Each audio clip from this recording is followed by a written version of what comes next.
Mesdames, Messieurs, bonsoir et bienvenue à cet entretien. Nous sommes avec son Excellence Vladimir Titorenko, ambassadeur de la Fédération de Russie en République centrafricaine. Monsieur l'ambassadeur, bonjour.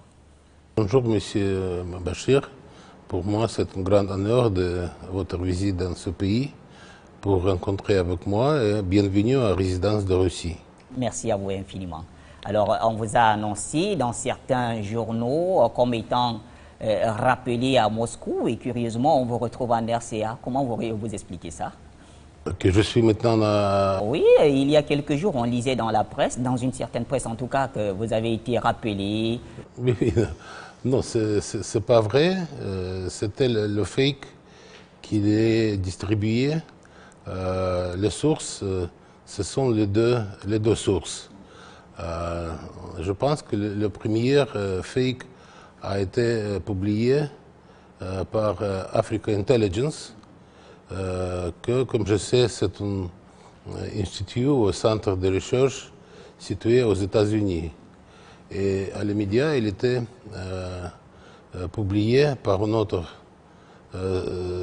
source médiatique qui nous appelons les sources de fake ou fake news. C'est Corbe News, qui est en fait interdit dans ce pays. Je pense que leur siège est situé au Canada. Je ne sais pas pourquoi ils ont publié cette fake, parce que mon visite à Nairobi, c'était une visite privée pour faire quelques examens médicaux pour quelques jours. Et les deux sources que j'ai mentionnées, ils sont spécialisés dans la publication ou les articles ou les publications qui n'ont rien à faire avec la vérité. Ce n'est pas la première fois, en particulier avec Corbe News. Nous savons très bien qui sont derrière financement et soutien idéologique et politique de cette source. Il y a beaucoup de financements qui viennent de l'opposition contre M. Touadéra, qui n'aime pas la présence russe dans la République centrafricaine et qui sont liés avec quelques forces extérieures qui aussi ne veulent pas voir la présence russe dans ce pays ou dans les autres pays africains. Et ils publient les fakes ou falsifications ou de nouvelles non vérifiées, je pense, presque chaque semaine. Chaque semaine, pour moi, ce n'est pas une surprise. Ils sont mentionnés juste le nombre de vols qui n'étaient pas secrets, parce que quand je fais le départ pour la Russie, par exemple, pour le congé, pour la consultation politique, ou il y a une visite privée, comme cette fois c'était à Nairobi, nous, comme l'ambassade, devrons distribuer la note verbale au ministère des Affaires étrangères, ainsi que parmi tous les ambassades et missions diplomatiques onusiennes. C'est la démarche normale en tout cas. Pour informer que l'ambassadeur est absent, que pendant les périodes de son absence, ce sera un chargé d'affaires responsable pour les affaires des ambassades. Et cette note verbale a été distribuée un jour avant le fake news. C'est-à-dire, cet voyage à Nairobi n'est pas un secret. C'est très facile de trouver le nombre de vols parce que ce n'est pas secret. En tout cas, le numéro de vol a été mentionné dans ces articles-là, ce qui rendait un tout petit peu crédible peut-être ce qu'il disait. Merci en tout cas, vous êtes là et c'est le plus important. Alors, la Russie et la RCA, il y a une franche collaboration qui est en train de se faire, un fort déploiement d'ailleurs des Russes dans le cadre de la sécurisation de ce pays qui est en proie au conflit depuis plusieurs années. Est-ce que vous pouvez nous parler en quelques mots des accords militaires qu'il y a entre Moscou et Bangui? Vous savez, on peut dire que cet niveau actif de développement des relations parmi notre deux pays commençait dans l'an 2017, quand le président Touadéra, pendant...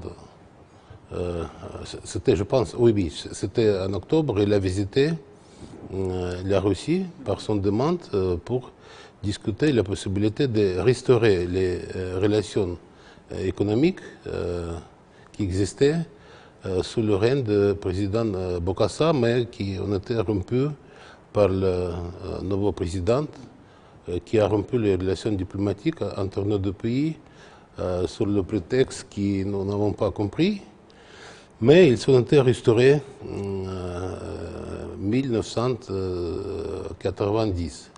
Mais en fait, à cause des problèmes qui existaient ici, à cause de conflits politiques qui étaient ici, à cause de contradictions, la présence ici était seulement diplomatique, plutôt politique, diplomatique, sans développement de relations intensives de coopération économique.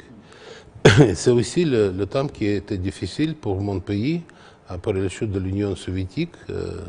C'était la période transitoire, mais avec la croissance de la capacité de notre économie, avec la politique proclamée par mon président de revenir en Afrique, la République centrafricaine a été très bien acceptée et la visite de M. Touadéra à Sochi a un grand succès. Mais il a demandé pas juste la coopération économique, mais à cause de la situation créée en 2013-2014, après cette rébellion et après le chute du régime légitime, il a expliqué que son pays a besoin de l'aide militaire, de l'aide pas juste la révision des armes, mais ainsi que dans la restructuration et formation de l'armée nationale. Parce que M. Bozizé, qui était l'ancien président de ce pays, a fait la fuite à l'étranger. Il a laissé le pays absolument détruit de tous les points de vue économiques, les structures de l'État et les forces armées, les gendarmeries, la police. C'est-à-dire c'était le pays sans le gouvernement et le président légitime, sans les structures de gouvernance. C'était absolument difficile de restaurer l'ordre, ni par l'ONU, ni par l'opération Sangaris qui a eu lieu. Tout était en faillite. C'est pourquoi il a décidé de demander de la Russie de lui aider. Son appel a été bien compris en Russie. Et après cette visite à Sochi, il a fait une autre visite après 6 mois. Je pense que c'était pendant le forum économique à Saint-Pétersbourg. Et il était reçu par mon président, M. Poutine, qui lui a expliqué que nous sommes prêts de donner toute l'aide nécessaire dans le domaine économique, dans le domaine militaire, sécurité, ainsi que, si c'est nécessaire, après la restauration de paix et la réconciliation nationale, pour renouveler les liens économiques, parce que dans la situation d'absence de sécurité pendant les conflits, c'était difficile de commencer quelque chose de sérieux dans le domaine économique. Et la Russie a informé le Conseil de sécurité de l'ONU que nous allons livrer la première tranche des armes pour ce pays, ainsi que nous avons informé d'envoyer ici 165 instructeurs russes pour la base militaire du ministère de la Défense nationale de ce pays, pour commencer la formation d'absolument nouveaux bataillons de ce pays. Et pendant cette période, pendant mon séjour ici, la Russie a formé presque 16 bataillons qui ont devenu le corps de nouvelles forces armées de FACA, ainsi que la Russie a continué de livrer des armements légers. Parce que, comme vous savez, le Conseil de sécurité de l'ONU, pendant l'absence des autorités légitimes ici, pour éviter la pénétration de contrebande de désarmement, on introduit le régime de sanctions et embargo sur les armements. Mais au même moment, les rebelles, ils étaient lourdement armés quand même. Oui, mais maintenant, la situation a totalement changé. C'est pourquoi la Russie a toujours demandé de faire le régime de l'embargo plus léger ou finir avec le régime de l'embargo. Une levée complète de l'embargo, si possible. C'est possible. Le premier pas était que toutes les livraisons des armements légers, maintenant, après notre proposition au Conseil de sécurité, maintenant sont livrées par le régime de la notification. C'est-à-dire qu'il n'y a pas le besoin de recevoir la preuve du Conseil de sécurité, du comité de sanctions. C'est juste qu'il faut notifier que c'est livraison des armements qui sont totalement dans le cadre des armements qui sont permis officiellement pour livrer ici. Et tout ceci est bien encadré. Oui, oui. Nous ne sommes pas contre, par exemple, l'examen quand l'avion russe arrive ici. L'inspecteur de l'ONU, de MINUSCA, on peut faire l'examen et comprendre que vérifier que tous les armements qui sont livrés ici sont absolument légaux. Moi, comme ambassadeur, j'ai toujours appelé le chef de MINUSCA pour lui expliquer que cet avion il doit livrer les armements selon la procédure de la notification. Nous avons déjà livré 3 tranches des armements légers et de munitions nécessaires. Le dernier, c'était il y a deux semaines. Ces 2 semaines, c'était la 3e tranche, le plus grande, parce que après le rebelle et l'attaque de bandits de groupes armés, l'armée de ce pays a besoin de renouveler les armements. Tout a été fait ici avec la notification du Conseil de sécurité. Mais avant ce qui s'est passé, la Russie a demandé au Conseil de sécurité de faire la livraison des autres armements qui sont nécessaires aussi pour le FOCA. Parce qu'avec les armements légers, ce n'est pas suffisant de garantir la sécurité et garantir l'opération normale pour l'armée. Et la Russie a proposé, c'était 2020, de lever l'embargo sur la livraison de blindés. Après les consultations avec notre partenaire au Conseil de sécurité, en particulier la France, la Russie a achevé une résolution qui était très importante. C'était aussi l'arrêt de l'embargo contre la livraison de blindés. Et dans quelques mois, la Russie, par 2 tranches, a aussi livré ici 20 machines blindées BRDM2 qui sont nécessaires pour les forces armées. Et nous pensons que maintenant, c'est la période, en particulier après les rebelles, pour continuer ce processus. Le but final, c'est la levée totale de l'embargo de ce pays.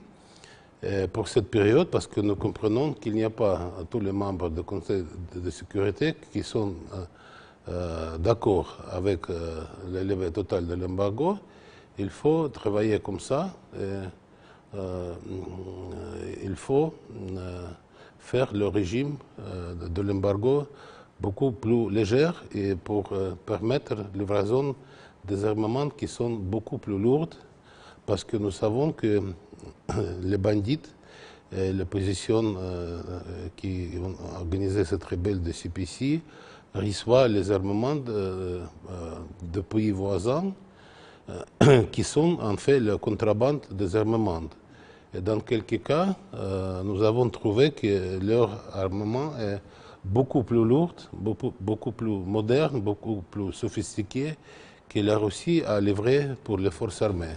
Mais ces pays voisins, Excellence, ils ne fabriquent pas des armes. À ce que nous sachions, les pays africains n'ont peut-être pas cette expertise.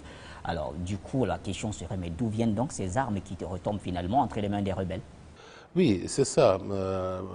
Malheureusement, vous savez que dans cette région, en général, la situation ne peut être nommée comme la situation de stabilité. Et le gouvernement de quelques pays voisins ne peut pas contrôler totalement leur territoire. Ils ont leurs rebelles, le groupe de rebelles au nord, au sud, à l'ouest, à l'est. Et c'est pourquoi peut-être il ne peut pas garantir le contrôle sur les zones frontalières avec la République centrafricaine. Mais nous avons toujours demandé des experts de l'ONU de trouver les sources de financement de ces rebelles, le financement de qui sont les pays qui vendent les armements pour les contrebandistes, ainsi que les routes et les moyens de contrebande de ces armements ici pour le groupe armé, pour CPC et pour les autres bandits. Mais les enquêtes, on a l'impression que ça n'avance pas. L'enquête jamais a eu lieu. À chaque fois, ce groupe des experts arrive ici, il fait la vérification en ce qui concerne les armes des forces armées, de gendarmerie, de police, mais jamais on visitait le groupe armé, le CPC, d'examiner où il reçoit cette contrebande. Mais une enquête qui a pourtant avancé, c'est celle qui accuse les instructeurs russes de commettre des violations. Comment vous comprenez ce paradoxe? Alors, on demande une enquête pour déterminer les sources de financement et des armements des rebelles. Ça ne se fait pas, mais plutôt on parle quand même d'enquête indépendante qui vient aujourd'hui incriminer les instructeurs russes. En ce qui concerne cette fake, parce que pour aujourd'hui, on peut dire que c'est fake la falsification. Malheureusement, un groupe des experts indépendants, c'est un peu étrange parce que l'ONU ne peut pas choisir les experts indépendants pour faire une investigation sans permission des autorités légitimes de ce pays. J'ai discuté ce sujet avec Monsieur le Président Touadéra ainsi qu'avec Madame le ministre de la Défense et des autres responsables, où j'ai posé la question, est-ce qu'ils ont donné les permissions de l'entrée de visa pour le groupe des experts indépendants? Il m'a expliqué non, jamais. Est-ce qu'ils ont donné, peut-être pour les représentants des autres organismes onusiens, d'organiser cette investigation sur le territoire de pays souverains? Il m'a expliqué très clairement non. C'est-à-dire, ce qui a été fait comme investigation, c'était quelque chose qu'on peut dire que ce n'est pas légitime. Parce que comment on peut organiser une investigation sans recevoir la preuve de gouvernement légitime? Il y a une autre question.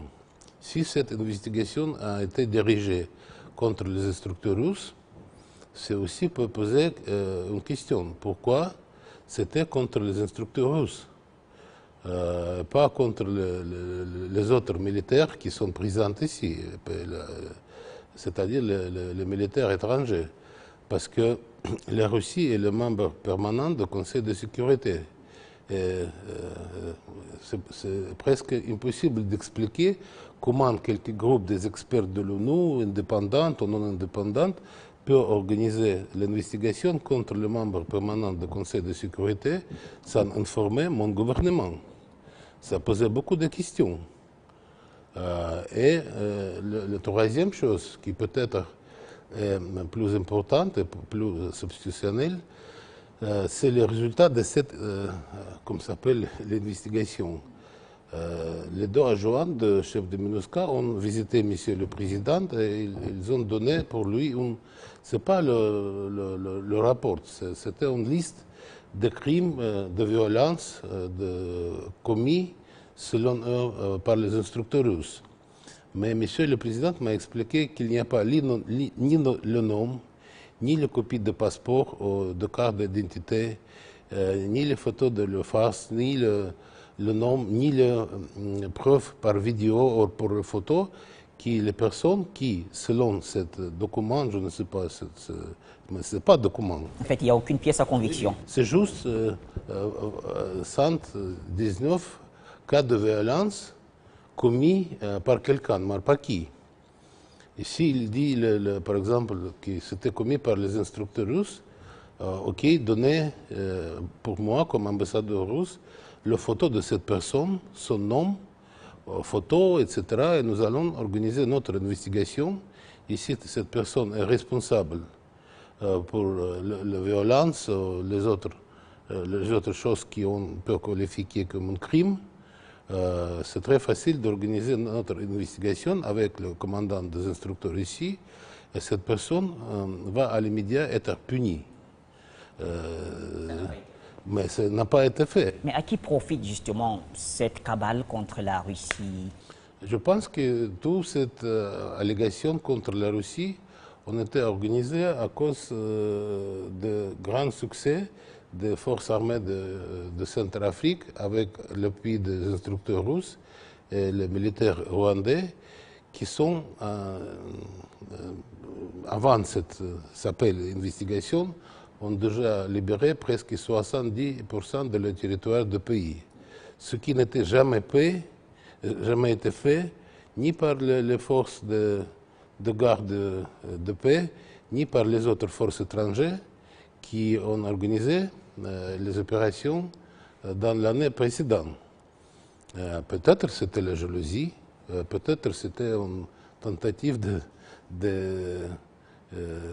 détruire la réputation de la Russie, mais j'ai toujours dit que si vous allez condamner quelqu'un dans quelque chose, il faut donner les preuves. Le président de ce pays a créé la commission spéciale avec le représentant du ministère de Justice, le procureur général, différents ministères de la police, de gendarmerie.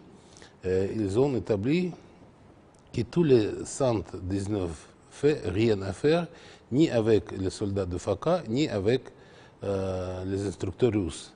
C'est-à-dire que c'était juste un papier basé sur les mots oraux de personnes qui ne sont pas établis, parce que chaque personne, j'ai vu par vidéo, on était posé la question, est-ce que tu as été la victime de violences de soldats de FACA ou de Russes? Il dit non, mais j'ai vu quelques interviews très intéressantes où quelques citoyens de ce pays ont dit qu'ils ont été payés par les journalistes étrangers qui n'ont pas parlé la langue russe, mais qu'ils ont donné une chose pour écrire. De dire tout simplement ce qui est écrit. Ce qui est écrit, ils ont proposé beaucoup d'argent pour prononcer les faits falsifiés. La chose que je ne peux pas comprendre, que pourquoi les responsables ont fait les choses comme ça. Parce que avant, j'ai reçu une lettre d'une structure onusienne aussi, où il s'agissait que les soldats de FACA et les instructeurs russes ont occupé 10 écoles dans quelques préfectures de ce pays. À l'immédiat, j'ai visité le président et je lui ai posé la question, est-ce que vous pouvez donner le fait parce que je dois informer Moscou? Si nos instructeurs, avec votre soldat, occupent les écoles, ce n'est pas normal, il faut prendre les mesures. Il a à l'immédiat organisé la conversation avec tous les responsables, avec le préfet de cette région, et nous avons reçu les réponses. Ce n'a pas été ni les soldats de FACA, ni les instructeurs russes, c'était les membres de CPC et les bandits de quelques groupes armés qui sont occupés ces 10 écoles pour quelques périodes. Mais c'était les soldats de FACA, avec l'appui des instructeurs russes, qui sont libérés cette école. Peut-être ils sont dans l'école pour quelques heures pendant les opérations de libération. Mais ils sont à l'immédiat quittés les écoles et 2 jours après, dans cette école, toutes les leçons ont été renouvelées et ils fonctionnent dans le régime normal. Vous pouvez, j'appelle cette chose comme la technologie de naissance de fake. Alors, on va essayer de poursuivre et je vais poser une question qui revient très souvent auprès de certains Africains et même de quelques-uns de nos téléspectateurs. Alors, ils nous disent bien qu'ils soient appréciés, certains analystes de la sous-région Afrique centrale s'interrogent sur la coopération russo-centrafricaine, leur principale préoccupation, et je cite, « Les Russes sont-ils en train de devenir les nouveaux maîtres de la Centrafrique après la France ?» Je peux dire que ce n'est pas vrai. Vous savez qu'ici, on peut dire que maintenant, nous avons, après la signature des accords de Khartoum, l'accord politique pour la réconciliation nationale, nous avons un groupe on s'appelle les partenaires de ce pays, c'est-à-dire les pays et organismes régionaux et internationaux qui vont aider ce pays de rétablir la paix, après quoi commencer le processus de restauration de l'économie de ce pays.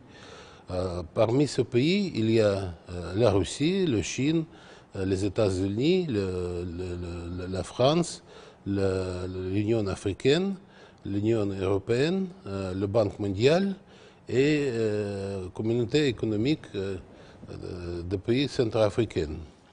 Et nous avons les réunions presque chaque semaine et nous discutons comment on peut aider ce pays.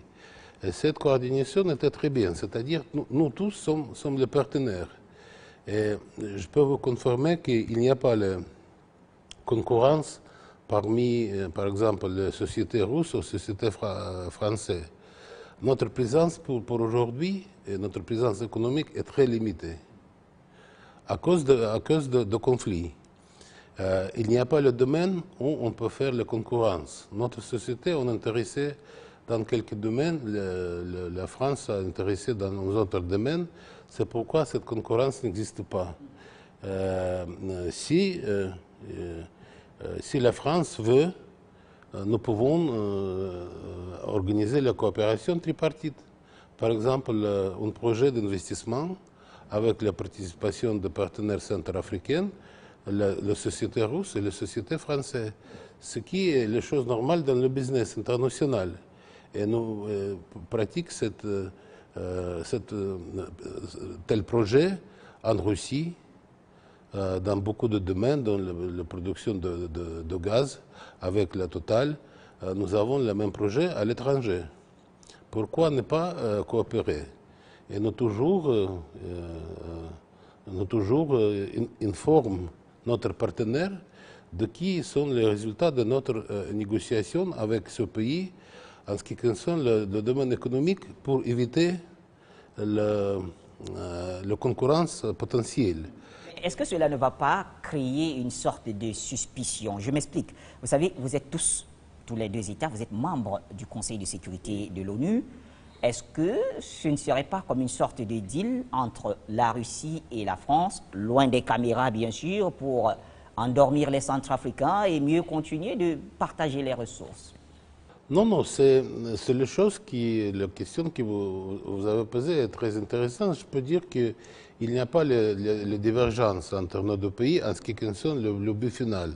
C'est-à-dire, c'est le fond de conflit ici, la stabilisation de la région, parce que ni la Russie, ni la France, ni les autres pays sont intéressés dans la continuation des conflits. Parce qu'il influence beaucoup et très négative sur la situation générale dans cette région, les régions de Centrafrique, les régions de l'Afrique tropicale, on peut dire, c'est-à-dire cette région dont il y a presque 12 pays. Et tous nous sommes intéressés dans la stabilité parce que s'il n'y a pas la stabilité, il y a la guerre, il faut dépenser beaucoup de ressources des opérations de paix de l'ONU, parce que par exemple, le MINUSCA, nous dépensons chaque année, nous dépensons $1 milliard. On peut le dépenser pour le développement économique de ce pays. C'est beaucoup mieux que de dépenser pour le contingent militaire. La même chose au Mali, la même chose dans les autres pays africains. C'est-à-dire ce sera beaucoup plus mieux de dépenser ces argents internationaux pour le développement économique et pour stabiliser les situations. Une autre chose qui est très importante, et dans ce domaine nous travaillons depuis longtemps, c'est le domaine de la lutte contre le terrorisme.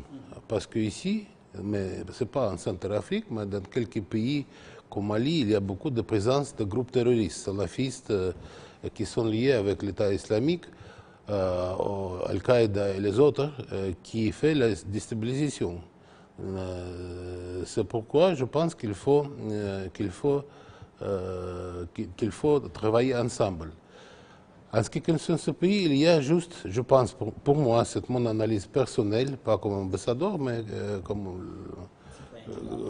citoyen. Je suis le degré académique de docteur de sciences politiques. Je peux dire que pour aujourd'hui, il y a des différences dans l'approche juste pour deux choses. L'un, c'est en ce qui concerne l'embargo. La Russie et la Chine, au Conseil de sécurité, nous sommes pour enlever l'embargo et toutes les sanctions. Parce que ce n'est pas l'embargo seulement sur les armes, mais c'est aussi contre, par exemple, les exportations de diamants, qui doit devenir une source très importante pour le budget.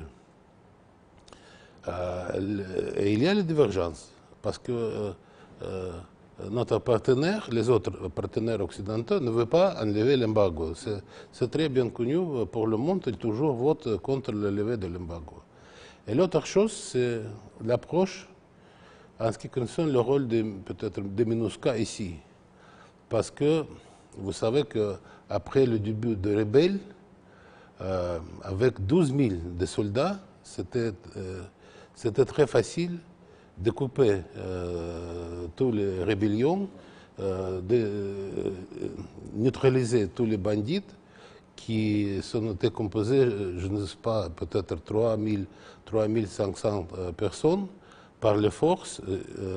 C'est-à-dire la MINUSCA aurait pu, mais elle ne l'a pas fait. Mais ils toujours expliquent officiellement qu'ils ne peuvent pas participer dans le conflit entre le gouvernement et des rebelles. Pourtant, le pays est agressé quand même.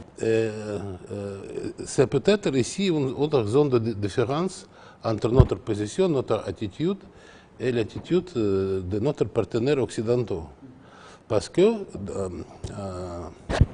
comme je comprends, ce qui est inscrit dans le mandat de MINUSCA, c'est très bien écrit. La protection de populations civiles. Mais comment on peut protéger les populations civiles si les bandits de CPC et des groupes armés, pendant leur opération contre les forces du gouvernement, ont aussi détruit beaucoup de villages, ont tué, ont fait la violence, etc. Ils ont essayé d'entrer la ville de Bangui. Comment c'était possible d'arriver dans la ville de Bangui et essayer d'attaquer le Bangui si vous avez 12 000 de personnel de militaires avec les blindés, etc. Est-ce que vous comprenez dans ce cas l'appel de certains mouvements de la société civile centrafricaine qui demandaient tout simplement le départ des forces onusiennes pour non-résultat? Vous savez que le séjour de MINUSCA, c'est la question des relations de gouvernement centrafricain de MINUSCA. Nous sommes le participant de MINUSCA parce que nous avons 14 officiers qui servent au MINUSCA. Nous sommes prêts d'augmenter le nombre. Mais je peux comprendre, comme les personnes privées, leurs sentiments. Pourquoi, pour la Russie et pour Rwanda, c'était nécessaire d'envoyer centaines d'instructeurs et de soldats pour aider le FACA de défendre leur pays, si nous avons déjà ici le nombre de soldats de soutenir le paix, et le nombre est 5 fois plus que le nombre de bandits. C'était la question qui existe dans l'air. Il faut donner l'explication. Aussi, la chose qui est très importante dans le mandat de MINUSCA, c'est bien inscrit par la résolution du Conseil de sécurité. C'est la défense des instituts républicains. Qu'est-ce que c'est l'institut républicain? C'est le président, le premier ministre, le gouvernement légitime. Et leur légitimité a été, avant le rebelle, était réétablie, réconfirmée par les élections présidentielles ainsi que les élections parlementaires. Parce que la Russie, la France, les États-Unis, l'Union africaine, l'ONU, la Chine, les autres pays africains, le SIAC, je ne sais pas, l'Organisation des Nations Unies, tous nous sont reconnus le résultat des élections qui étaient confirmés par le Cour constitutionnel. C'est-à-dire c'était le rebelle armé contre les autorités légitimes. Et il fallait protéger les instituts républicains légitimes. Conformément à la résolution des Nations Unies. Oui, oui, selon leur mandat adopté par la résolution des Nations Unies. Mais je reste votre question pour explication avec l'ONU. Mais notre position est claire. S'il y a la présence de forces qui doivent soutenir le paix, il doit aussi intervenir dans le conflit si c'est une rébellion, parce que ce n'est pas la guerre civile, ce n'est pas la guerre ethnique, ce n'est pas le terrorisme, c'est juste que quelques forces ont décidé d'utiliser les moyens absolument illégitimes pour attaquer le gouvernement légitime. Ce n'est pas acceptable parce que c'est contre le char de l'ONU. Alors, grâce au soutien russe, plusieurs villes centrafricaines ont donc été libérées, récupérées des mains de ces rebelles qui dictaient leurs lois depuis plus de 8 ans. Jusqu'où Moscou peut aller dans cette dynamique? Je peux vous donner l'information qui est beaucoup plus optimiste que vous m'avez donnée. C'est déjà tous les villes ont déjà libéré. Avant-hier, c'était la déclaration officielle du Premier ministre. Pour aujourd'hui, toutes les villes ont déjà libéré. Naturellement, après ce conflit, ce n'est pas possible de contrôler tous les petits villages ou les forêts où il y a quelques groupes de 12-15 bandits qui ont fait le feed dans la forêt, qui peuvent continuer leur activité illégitime parce qu'ils sont les bandits. Mais pour aujourd'hui, toutes les villes sont libérées.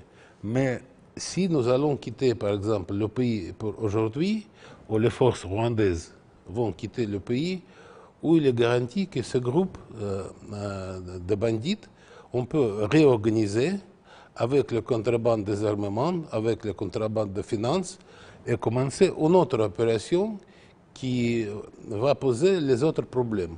Pour nous, le fin de conflit, c'est quand le gouvernement centrafricain va annoncer officiellement pour le monde. C'est tout, le conflit est fini, la guerre est finie, maintenant nous avons la paix parce que ça va donner la chance de renouveler le dialogue basé seulement sur les accords de Khartoum. C'est pourquoi, pour ce moment, pour garantir la stabilité, qu'il est très jeune, 3 jours, donnez-nous le temps juste pour garantir et je pense que c'était le vice-ministre des Affaires étrangères, le représentant spécial de mon président, qui a déclaré quelquefois que nous allons être ici jusqu'à la demande du gouvernement centrafricain qu'il faut partir de ce pays. Mais notre politique est très claire, nous allons quitter ce pays à l'immédiat après le fin du conflit. C'est juste le groupe nécessaire qui est nécessaire pour la formation de cadres, parce que le processus continue. Et ce n'est pas encore achevé, parce que nous avons la stratégie, le nombre qui est désiré par le gouvernement centrafricain, nous pas encore arrivé à ce nombre de soldats, des officiers qui sont nécessaires pour l'armée, ainsi que le processus de livraison des armements. Mais je suis sûr que ce processus va prendre quelques mois, peut-être 2 mois, 3 mois. Personne n'a attendu que le résultat d'opérations militaires conjointes entre les forces alliées peut donner le résultat comme ça. En tout cas, ce n'est pas du tic au tac. Alors, nous acheminons pratiquement vers la fin de cet entretien. Après la sécurisation et l'éradication de la rébellion en Centrafrique, quelles seront les prochaines étapes de la coopération russo-centrafricaine? Est-ce qu'on peut s'attendre, pourquoi pas, à un forum économique entre la Russie et la Centrafrique? Oui, c'est déjà notre début et nous avons commencé ce processus avant le rebelle, avant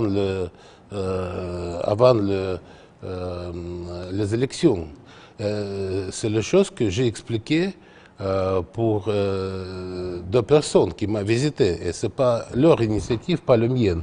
C'est M. Bozizé et M. Dologuélé. Et j'ai expliqué que notre lien avec votre pays sont basés par avec la nature du régime, ou des personnages qui sont les chefs d'État. Ils sont basés pour la volonté du peuple d'avoir les relations amicales. Si vous voulez, par exemple, je dis, si vous voulez, si vous êtes élu le président, le chef d'État, et vous voulez continuer les relations, nous allons continuer. C'est votre choix. Mais M. Dologuélé m'a dit qu'ils vont, si je suis choisi comme le président, je vais continuer parce que je suis très contente de ce qui a déjà été fait dans le domaine économique.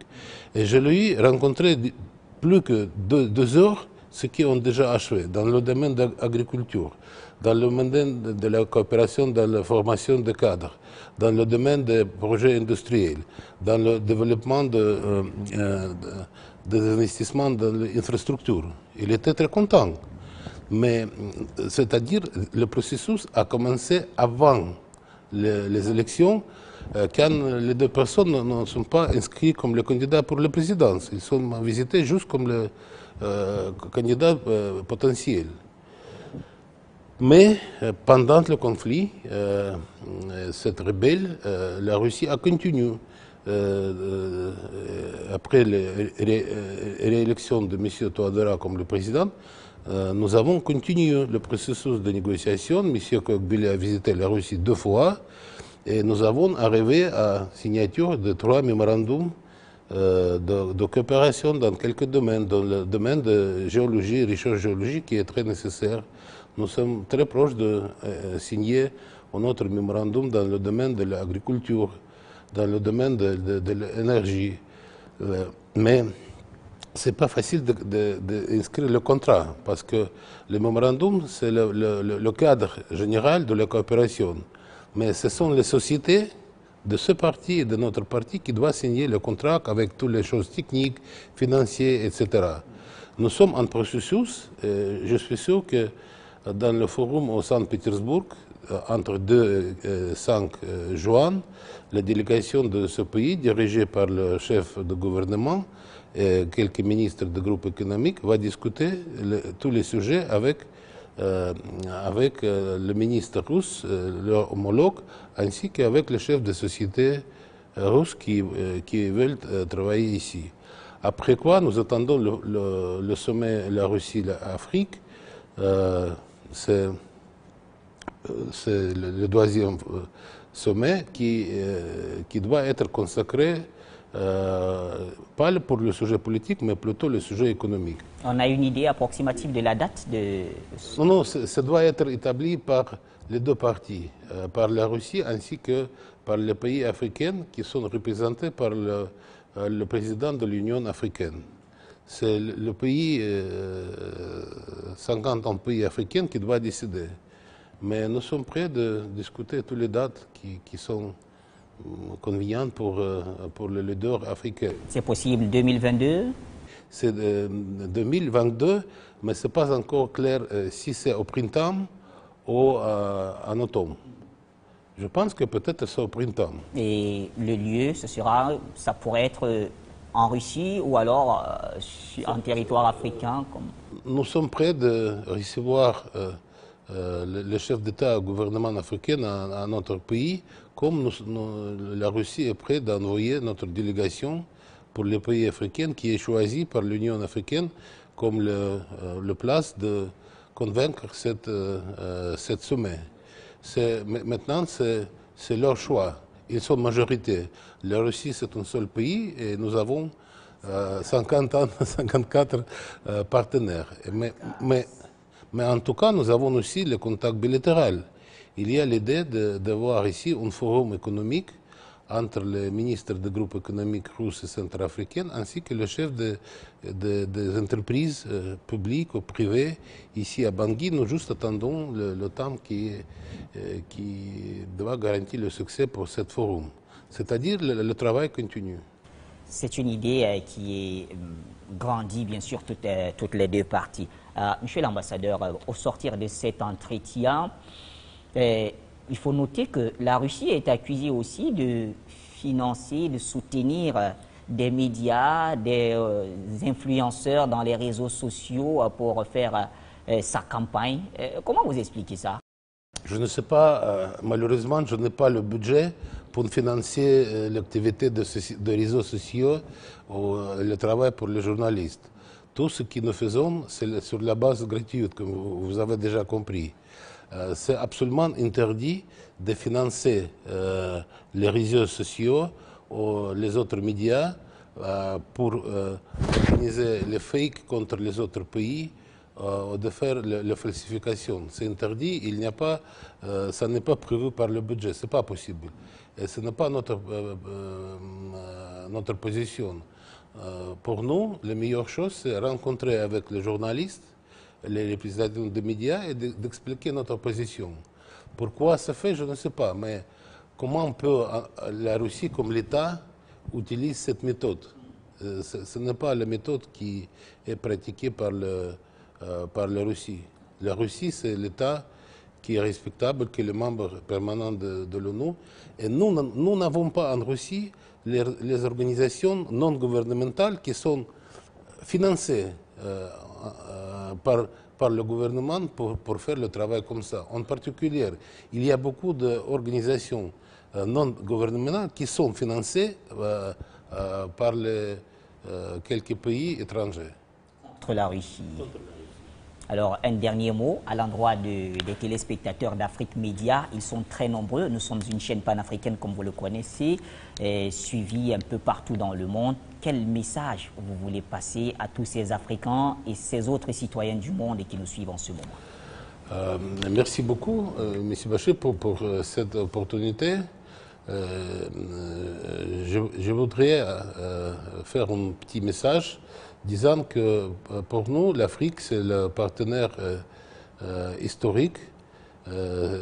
Pour nous, tous les Africains, nous sommes les amis, nous sommes les frères.